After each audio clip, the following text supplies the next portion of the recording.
जी हाँ दोस्तों, बात करेंगे देश दुनिया की सबसे बड़ी खबर में। पहली और सबसे बड़ी खबर में आपको बताएंगे एक वीडियो है जो कि काफी तेजी से किसान आंदोलन को लेकर वायरल हो रहा है।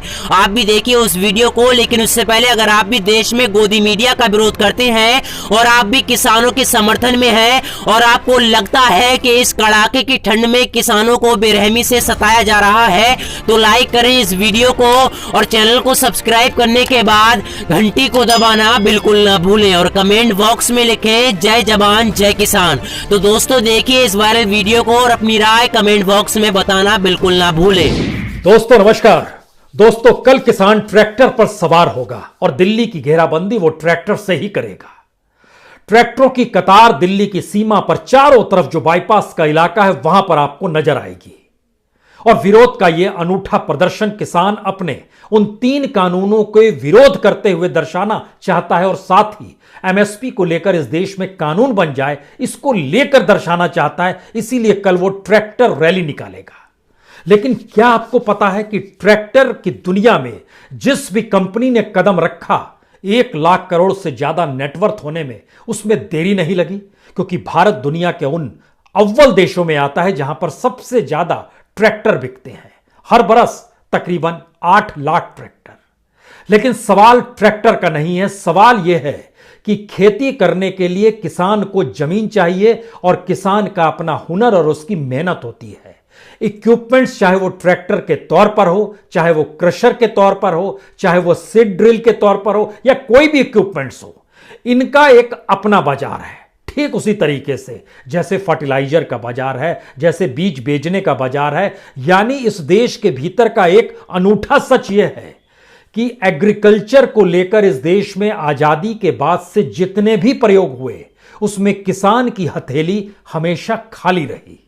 हथेली उनकी भरी जो इस देश में फसल को प्रोडक्ट के तौर पर लेते थे और उसको किसी ने एक्सपोर्ट करना शुरू किया, किसी ने उसको प्रोसेसिंग के जरिए बेचना शुरू किया, किसी ने उसके अपने हिसाब से प्रोडक्ट्स बनाए। लेकिन जो प्राइमरी प्रोडक्ट फसल है उसको उपजाने वाले किसान की हथेली हमेशा खाली रही। और ग्रीन रेवोल्यूशन से लेकर मोदी के रिफॉर्म तक जो एग्रीकल्चर रिफॉर्म के नाम पर 3 कानून लाए गए हैं, इस पूरे सफर में भी यानी 1966 में हरित क्रांति, किसान को इस देश में गिनी पिग ही बनाया गया है।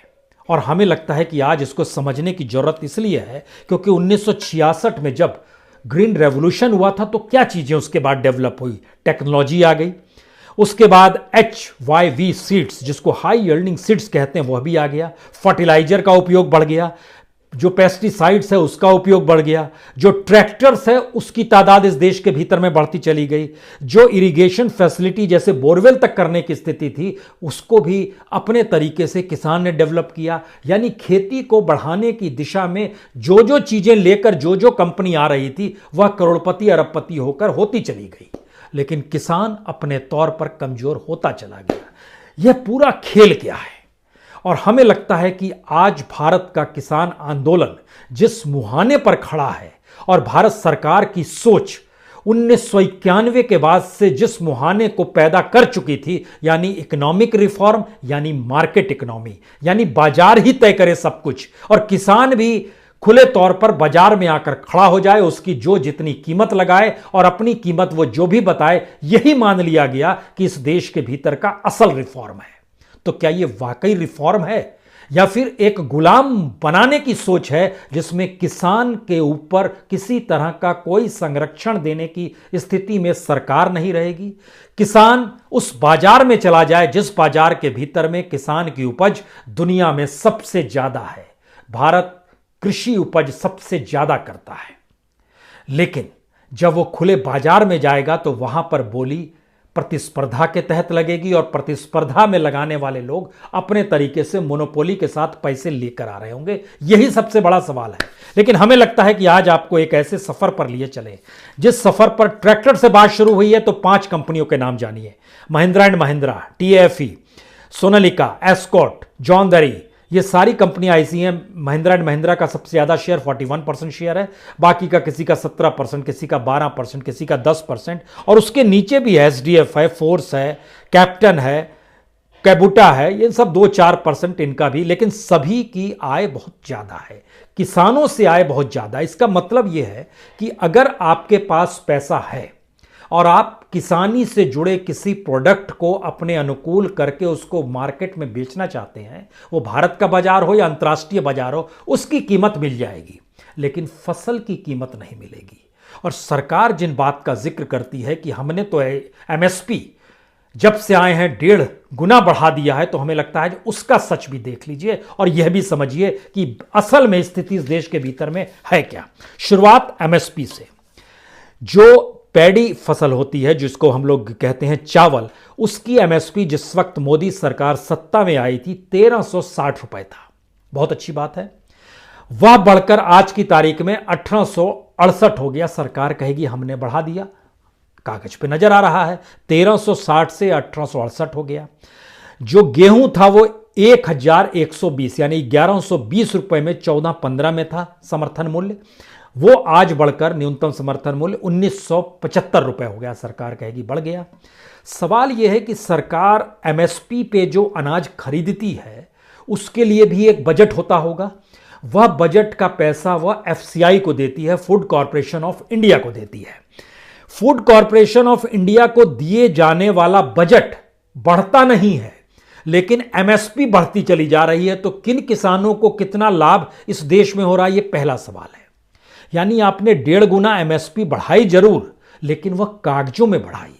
उस एमएसपी की कीमत इस देश के किसानों को नहीं मिल पाती, और जितनों को मिलती थी वह भी धीरे धीरे किसानों की संख्या कम होती जा रही है। क्योंकि आप जो पैसा एलोकेट करते हैं, जिस एलोकेशन को हम लोग कहते हैं फूड सब्सिडी एलोकेशन, वह एलोकेशन में कोई इजाफा बीते 5-6 बरस में क्यों नहीं हो पाता है। और जब उतने ही पैसे में है तो एमएसपी आप 1975 रुपए रखिए या 5000 कर दीजिए। आप कहिए इतना बढ़ा दिया, लेकिन उसकी खरीद तो होनी चाहिए, तो खरीद नहीं हो रही है क्योंकि आपके पास बजट नहीं है। और बजट की लिमिटेशंस ये रही है 2014-15 से लेकर 2020 तक का अगर आप एवरेज निकालिएगा तो वो लगभग 1,80,000 करोड़ रुपए आएगा।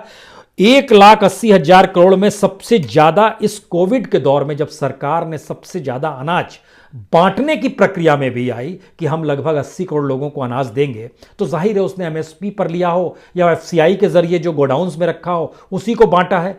वह भी आंकड़ा 2,33,000 करोड़ का ही जाता है। यानी इस देश के भीतर में सरकार के पास बजट उतना ही रहता है, लेकिन एमएसपी आप बढ़ाते चले जाते हैं। इसीलिए आज की तारीख में अगर आप इस देश में एवरेज निकालिएगा कि चावल बाजार में कैसे खरीदा जा रहा है, तो वही 1100 रुपए से ज्यादा आपको नहीं मिलेगा प्रति क्विंटल। 1100 रुपए एमएसपी कब था? ये सन 2009-10 में था। इसी तरीके से जो गेहूं है वह भी आपको कितना खरीदा जा रहा है, उसकी कीमत भी आपको 1100 से ज्यादा नहीं मिलेगी। कहीं 1000 है, कहीं 1200 मिल जाएगा, लेकिन वह भी कब था? वह भी उसी पीरियड में था जब आप और पहले चले जाएंगे। मैक्सिमम आपको बता रहे हैं कि बाजरा जो 2150 रुपए है, वह भी बाजार में जो बाजरा बेचना पड़ रहा है किसानों को, वह भी 800 रुपए से ज्यादा बिक नहीं रहा है। लेकिन 800 रुपए एमएसपी कब थी? 2012-13 में थी।